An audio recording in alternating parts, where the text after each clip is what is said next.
God bless. This is Mark Anthony DeBello, and you're listening to NFL Moneyball.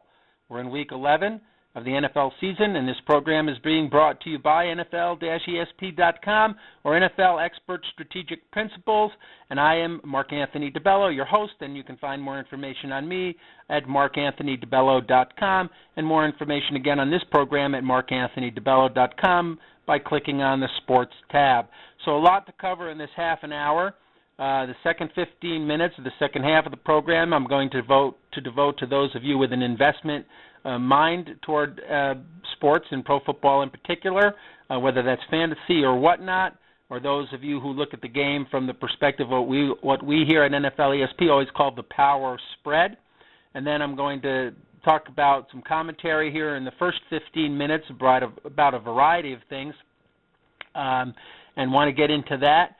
Going to talk about the Bears, Adam Silver, and the NBA, the Bills and Dolphins game last night on Thursday, as this program is being recorded on Friday the 14th.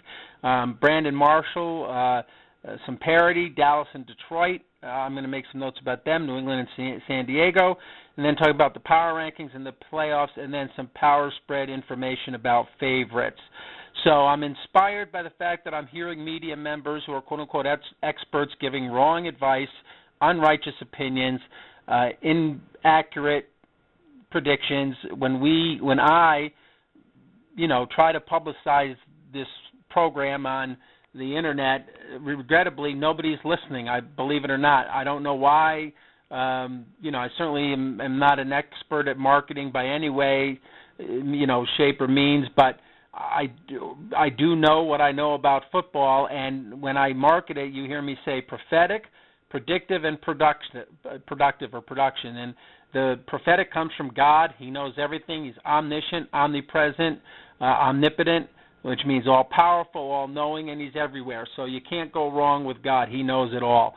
Secondly, I say production, and that's regarding NFL ESP and some of the consultation and consulting I do with the Chicago Bears and other entities in the NFL, and trying to help teams improve their point production, which leads to win production, or and which leads to profitability on their bottom line, and just all other ways to prosper.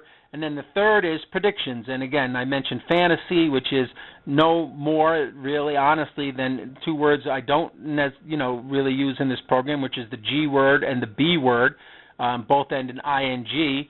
And that's really all that fantasy is. Now, certainly you might look to invest in games as people out west in Nevada do with regards to that number we call the power spread, but I've said this repeatedly, that number is designed for the public to typically lose unless they're, as sharp or smart or have, analytical data like, I have and possess and work with, and the team of people I, work with, and, my blessed research and knowledge and experience of over 45 years, believe it or not, in studying that number and that information, that number, once it's generated, is designed to influence the public in the wrong way or manipulate them or, get them to invest in the wrong side so that the house profits. Can't blame them for that, just the way it is. So, anyway, I'll get to more of that investment stuff in the second half of the program, but let me just start off with a note about the NBA, where Adam Silver had mentioned this week that he thought that, people being allowed to invest in games nationwide was the way he wanted the NBA to go and to be one of the first, if not the first commissioner to be a proponent of that. It's not surprising to me. I didn't meet him personally, although I met a lot of people last year, but Mr. Silver, or Adam if he's younger than me, I always use an age over-under with how I call people. If they're over my age, I call them Mr. If they're under, I call them by their first name.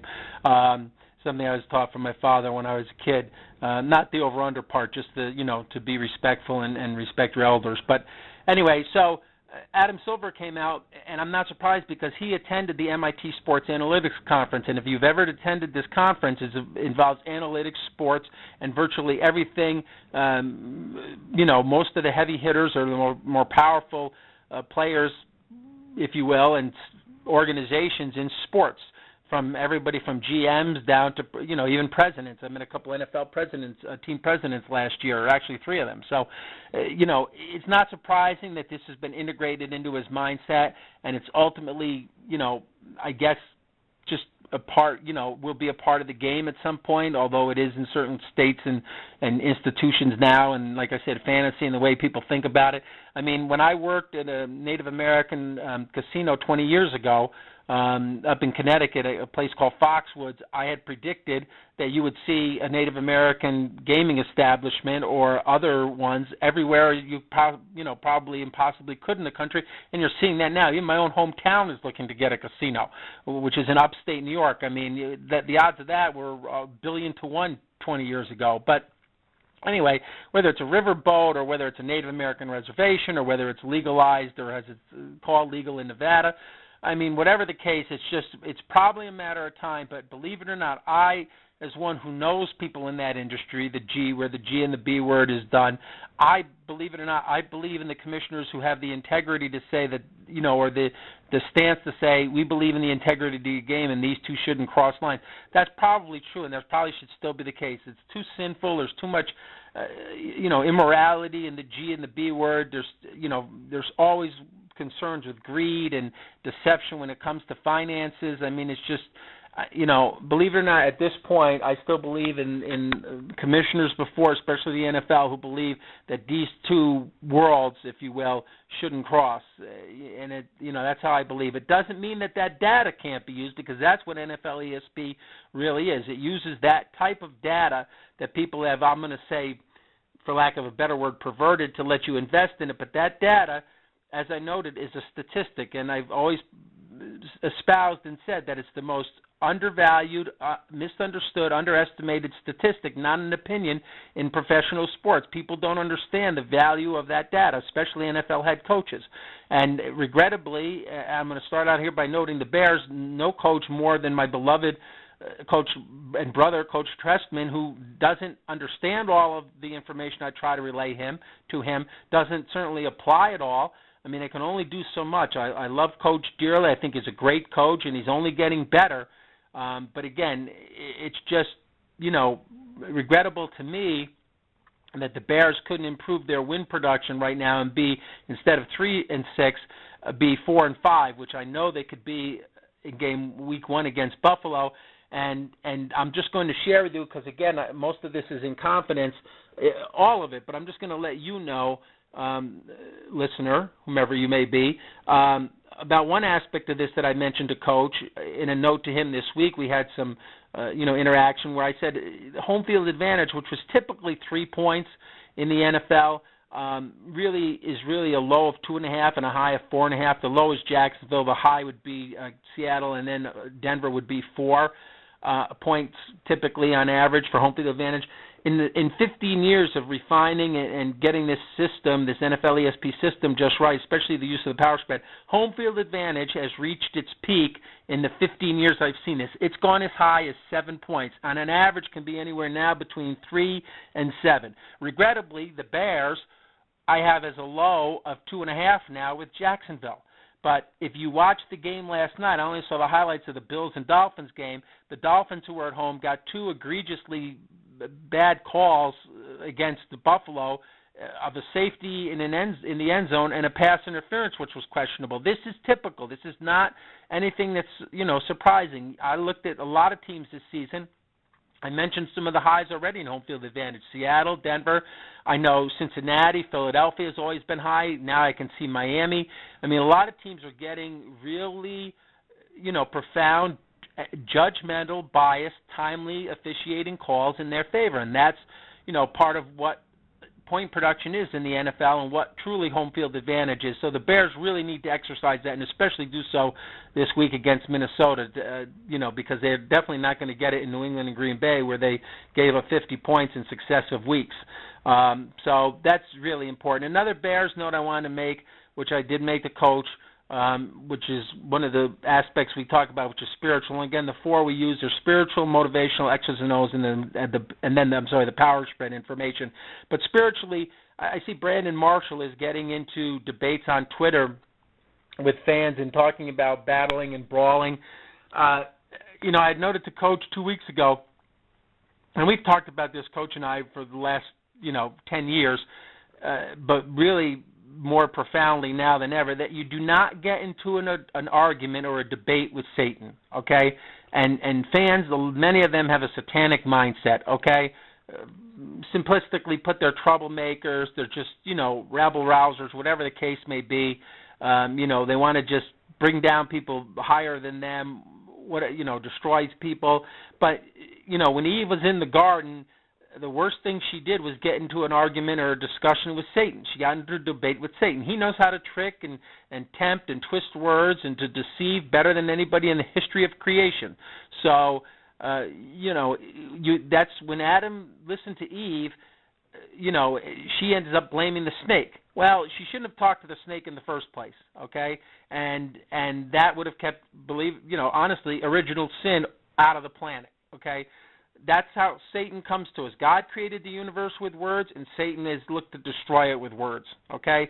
So when somebody comes at you like that verbally, you got to just, rise above it, take God and Jesus by your side, fill yourself with the Holy Spirit, and reject the devil, and he will flee, as the Bible says. But, all right, now moving on, I wanted to make some notes about, some NFL ESP thoughts on power rankings and the playoffs. And we've got about 4 minutes to the halfway point, which should give me more than enough time to talk about investments. The beginning of the season, I noted that I didn't think there was going to be as much parity in the league this year as other years. And you can see that. The Jets, the Buccaneers, the Raiders, and Jags all, I think, have, 4 wins between them, something like that. So, that's not, again, call it prophetic, call it predictive, call it production. I wasn't surprised that that the Steelers won last week by putting Mike Vick in. You've heard I've heard, myself mention, 5 times about the quality of the quarterback in New York, which a lot of people know, and how putting a new quarterback in can really stir things up production-wise. But, not surprisingly, that the best teams are the best teams and the worst teams, that the leagues become less, parity and more polar. But that's fine. It's just the cycle this year. Just as I noted, I didn't know that the AFC was going to be more powerful than the NFC. And certain divisions now, like the AFC East, rising to prominence power-wise apart from the Jets, whereby, the NFC West was the strongest division last year, and it's pretty up there now still. But if I project, which I do, that New England can probably now win the Super Bowl. If they're going to win the Super Bowl, then it would, stands to reason that the second and third place teams, Buffalo and Miami, are going to be pretty good, darn good teams. But anyway, the one thing I want to know about the power rankings is that it's egregious to me and just inept that these media members who call themselves expert change their power rankings every week. No.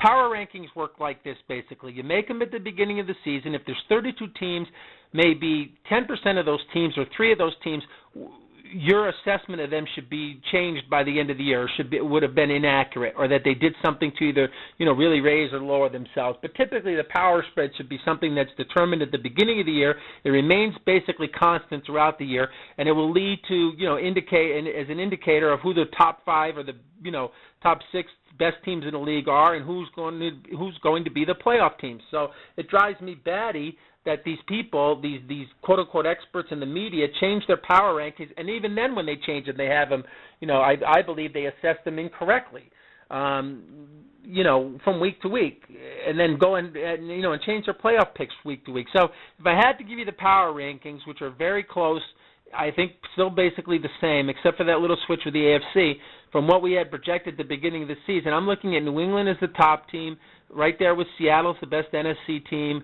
Denver and New England are close, but I'd put New England, Denver, Seattle, and then the 2 better AFC teams are Indianapolis and Baltimore, who I think will get ahead of Cleveland, and I'll mention a note on that from an investment angle by the end of the season. Then the NFC, there's about 3 or 4 teams. They're all ranked relatively equally, but less than these powerful AFC teams. They might even be on a par with teams like, in the AFC, Kansas City, San Diego. I mentioned Baltimore, Cleveland. Some of these more powerful, AFC teams. But I would put at the top, as I projected, Philly to win the East in the NFC. Detroit to win the North, come down to a final play with Green Bay. And again, I wouldn't be surprised if Coach Caldwell gets too conservative and Green Bay, who's not typically conservative, ends up beating them in a last place scenario as they did Chicago last year, and that's and Green Bay gets in. And then the NFC South is a weak division, obviously, with Carolina and New Orleans right there. And then, as projected in the NFC West, Seattle on top. Wasn't surprised to see Arizona be doing so well. Picked them for the wild card at the beginning of the season. And then San Francisco missing the playoffs. So, anyway, that's the way I projected again from the beginning of the season, basically last week, mid-season, until the end of the season. I want to make a note. We're about almost 16 minutes through, so don't worry. I'm going to get to the investment side of things. And I'll start a little bit with this. You had heard me at the beginning of the season, and now the beginning of this program mentioned New England and San Diego. What I had done with that was at the beginning of the season, where they post, odds or values on who's going to make the Super Bowl and whatnot. I had projected New England to represent the AFC. They were 6.5 to 1 or 6 to 1 to do that, and then Seattle to win the NFC. And then as the first couple weeks transpired, I also then projected Cleveland, who was 15 to 1, to win the AFC North, their division.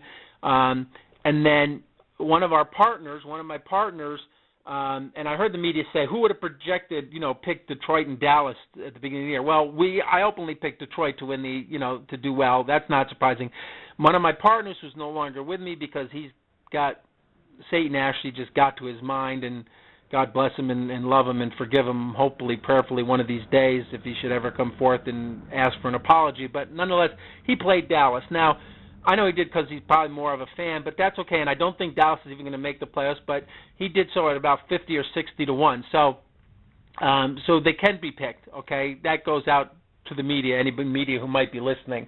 And don't worry, there's 3 minutes to the 20-minute mark, and that 10 minutes will give me more enough time to get through all of last week's and this week's projections as far as predictions and stuff with investments. But anyway, so having said that, I don't think Dallas is going to be there, regrettably. But I did project Cleveland to win that division, and I hate to say this because, that was a 15 to 1 investment. I think they might just lose out to Baltimore again unless they get Johnny Manziel in there. It's going to be close. But, in 2015, Cleveland definitely wins that division. So, anyway, so having said that, those were good investment ideas and thoughts. Regrettably, I had to invest in San Diego instead of New England after 2 weeks with this one partner for him because he was being evil-minded and insistent on, doing something now and not just waiting the 1 week after Kansas City had dumped New England, that I knew New England wasn't that poor a team and that they would rebound and have won 5 or so consecutive games since then. And as I said, we'll win the AFC, and it could have been, invested in at 6 to 1. So tragically and regrettably, that person had San Diego now instead of New England because of their, impatience and insistence. But, well, God bless them. So as far as investments go this week, last week you saw, and you see this when you invest, usually the house wins every week. Of 17 weeks, they'll win 16. There's always 1 week where the quote-unquote player wins, the public, and that's usually anywhere from week 10 to 12. I didn't see it coming this week in week 10, but it did. Turnovers, lots of things, cost underdogs games that they rarely, should have covered, but they didn't. It just happens. The house can't win every week.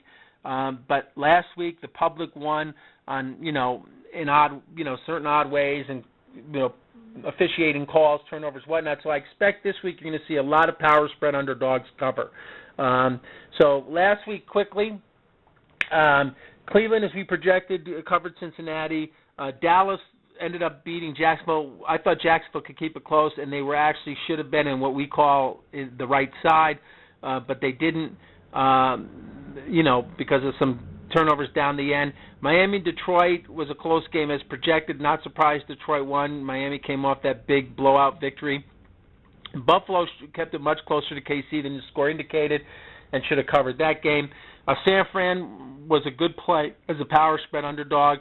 Predicted that. Baltimore over Tennessee, predicted that. Thought that Pittsburgh would beat the Jets, but knew better only because that Pittsburgh, everybody was invested in them. And as I noted earlier, Mike Vick came in, much better quarterback, and has more time to prepare and integrate himself in the starting lineup. But again, still the Jets, are a bad team, but did what it took to cover. Tampa Bay and Atlanta, I made a mistake there when the power spread opened up. As I mentioned, you want to take the 1-point underdog. You want to take the 1-point favorite usually and go once against the 1-point underdog. That's the house trying to manipulate you. They opened up with Tampa as the favorite, and then there was the quarterback switch. And I knew in my heart that going back to McCown was, a downgrade for Tampa. And then that kind of switched the number, and they made Atlanta the favorite, and then Atlanta ended up I know a better team than Tampa. Oakland, I thought, could have kept it closer against Denver. It goes to show you how power spread strong Denver is. Arizona, St. Louis, again, this was one of those turnover games. I thought St. Louis was going to keep it close and actually win that game outright last week. They had it right till the very end, basically. Seattle came through the number with the Giants. That's not too surprising. Chicago, Green Bay, I can't mention enough how, Chicago had every opportunity, I thought, perhaps to keep that game close from the beginning of the season by altering their model and the way that they their team is structured and strategized, but have done nothing, virtually nothing of the NFL ESP information and system to sort of do that. And regrettably, they got walloped by Green Bay, who's, really, again, proving themselves to be a decent team this year. Philly went through Carolina. Wasn't too surprised with that, with Sanchez in there. Carolina, again, is getting beaten and battered through the tough season, tough schedule they had this week. A reward from being so good last season. And Philadelphia, I think, has upgraded them and Green Bay in the NFC with regards to the power spread. Still ranked probably pretty accordingly from the beginning of the year, but definitely upgraded, from my standards. So let me look at this week and give you some insights and thoughts. And again, I pray they help with regards to whether it's fantasy or whatnot. So already mentioned that the Miami-Buffalo game is in the books. Saw those 2 pro home calls for Miami, home field advantage. Boy, it's tough these days to go against the home team. It really, really is. At 7 points is a lot to swallow unless you're doing something, really strategically or there's an injury or doing something really powerful to, point produce for your team. And as I noted to Coach, just so you know, every NFL game, the score was 21-21, or there's 42 points in every game, and each team gains about 300 yards. That model, because of now these rules changes, especially the defensive holding and whatnot, has changed to, for the first time in 15 years, to about an average of 45. So that's basically a 24-21 game with one team gaining 350 yards and the other team gaining 300. And you have to use basically the 4 components that I had mentioned, and you've heard me mention: home field advantage, quarterback time or quarterback, runs or his production, which is 0 to 9 points. I'm sorry, let me go back a step. Home field advantage, which is 2.5 to 7. Now, quarterback production, which is 0 to 9. Turnovers, which is probably anywhere from 0 to 12. Again, 4 for an interception, 4 points, 3 points for a fumble, plus or minus, and then the difference if it's a touchdown or not, and the extra point after that. And then now coaching decisions, which I put number 1 on the list at 0 to 15 points. And most coaches don't do anything overly productive in their strategy decisions. They're only going to do something between probably about an average of 4 to 7 points a game, when they could be and should be doing 15 points a game, like the Bears, where I mentioned to Coach Trestman, 2-point conversions.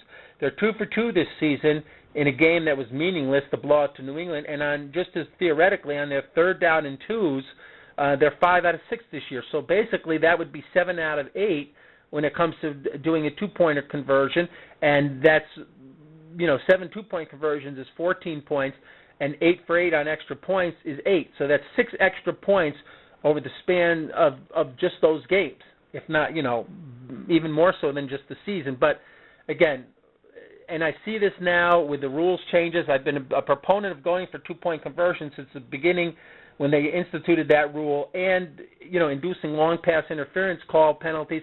And now they want to, change the extra points back, which, I told Coach should be way ahead of the curve. And if they changed the pass interference penalty to 15 yards, there was a lot of missed opportunities. But what are you going to do? So, anyway, we've got about 5 minutes, closing in on 5 minutes to run down this week's schedule. So I'm going to run it down quickly. for those of you with an investment-minded nature. Cleveland's at home against Houston. Houston has a new quarterback in this week, Ryan Mallett. That's either going to move them up a lot or down a lot. It's going to make a dramatic difference, or at least a point difference, between 0 and 9 in their game. You just don't know. But I would, and espoused and liked Cleveland all year long. I don't know why I would go against it now, but I think that game is too close to call. Chicago's giving 3 to Minnesota. I think you're going to see Chicago rebound and perhaps win that game by multiple touchdowns, only because that's typically what happens when numbers balance out. When you get destroyed two weeks in a row, those numbers have to balance out. They're gave up 110 points and scored like 20 or 30. That's going to hit a median line somewhere. So I think you're going to see Chicago, if they don't beat Minnesota, put it this way, they quit on their season, they'll know if they've already quit, and they will quit if they don't beat Minnesota. Green Bay's paid, and numerically the season is probably done. Green Bay's playing Philadelphia. I like Philadelphia with the power spread here, even though it's Mark Sanchez at quarterback.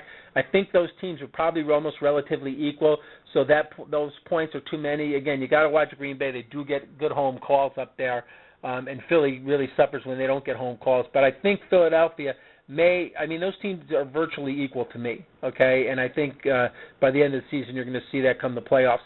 Seattle's playing Kansas City. Unless I'm being fooled, this is the first time, and I know this season Seattle is getting points. If I can ever get an underdog who's a defending Super Bowl champion, I would take it. Okay, whenever that first game they come up as an underdog. I know the AFC again. I believe is power, rated better from my perspective, but is Kansas City one of those teams? I've yet to, come to a full-blown opinion on Kansas City, although I know they're covering the power spread a lot, which is a good sign. So I would either lean off that game or lean to Seattle. Atlanta's playing Carolina. Carolina's getting points at home. I would have to lean toward Carolina. I don't care that they're injured, that, Cam Newton says he's playing injured. I care, don't get me wrong, but there's no way Atlanta is typically 9 out of 10 times a better team than Carolina. So give me Carolina and points at home. Washington's playing Tampa. I wouldn't invest in that game, but if you had to, you'd probably want to lay Washington in 7. Here's an interesting angle. In a New Orleans-Seattle game, New Orleans and Cincinnati, I've always, this season, I've been down on Cincinnati all year, but in this spot they could actually be played because there's sort of a rule, if you will, from the power spread angle that a team that's a power spread favorite. This is more from those who strictly invest. A team that's a power spread favorite who only scores between 3 and 6 points typically rebounds and ends up covering the power spread. So I wouldn't doubt if Cincinnati can even surprise and win that game as an underdog. But certainly they're the wisest investment, I think, this week with regards to the power spread because of that 3 to 6 point rule. The Giants are home getting points against San Francisco. This, again, is one of those games like New York and Pittsburgh last week. Everybody's playing San Francisco. The numbers show that. The percentages show that. So you would have to lean toward the Giants, but again, I just have a hard time as a native New Yorker investing in that team. Denver's playing against St. Louis. That's a big power spread number of about 8. I would have played St. Louis last week and they couldn't cover the power spread. So if they can't cover last week, how are they going to cover this week? But again, it's awfully tough to lay 8 points. San Diego's playing Oakland. This power spread's a little smaller, than it should be. I think it should probably be more toward 10, and it's not. San Diego off the bye week has failed to cover the power spread 3 or 4 times in a row. That would probably let me lean towards San Diego. Typically, the odds of doing anything 3 in a row, well, actually, numerically, the odds of doing anything 3 times in a row is 7 to 1. 4 times in a row is 15 to 1. So the odds are, from that perspective, in San Diego's favor. Arizona, Detroit, this game's a really good game. Carson Palmer's out, whom I love. I think Arizona's been playing a weak schedule, so I would have to lean toward Detroit or nobody. Indy's playing New England. I think New England is a better team. I put Indy in the top 5, as you heard me say. You never know what's going to happen. These are really close competitive games, but I think New England's a better team. And if I can get the Super Bowl team, who I project to win this season, getting points, I would take them. Pittsburgh's playing Tennessee on a Monday night. You got to believe, and I know percentage-wise, most everybody's investing in Pittsburgh. I wouldn't, bet the ranch. Sorry, God bless, forgive me, I used the B word. I wouldn't invest the ranch on Tennessee, but I definitely wouldn't invest in Pittsburgh. If I had to invest, I would invest in Tennessee. So listen, God bless any of you or all of you who listened. God love you. Thank you. This is Mark Anthony DeBello with NFLESP.com. God bless.